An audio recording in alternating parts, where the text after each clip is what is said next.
శ్రీ గణేశాయ నమః. శ్రీ గురుభ్యో నమః. శ్రీమాత్రే నమః. సౌందర్య లహరి శ్లోకం 57.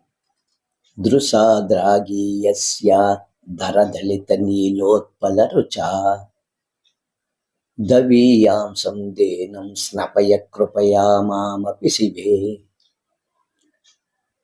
అనేనాయం ధన్యో భవతి నచతేహ నిర్యత వనేవాహన్యేవా సమకర నిపాతో హిమకరః.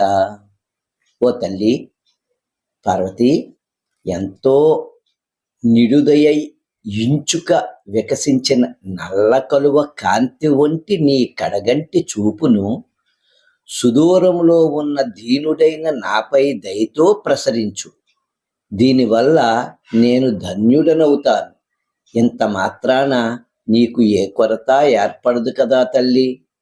చల్లని కిరణాలు గలవాడైన చంద్రుడు అరణ్యంలో గాని రాజప్రసాదంలో గాని తన కిరణాలను సమానంగానే ప్రసరింపచేస్తాడు కదా. శ్రీమాత్రే నమః.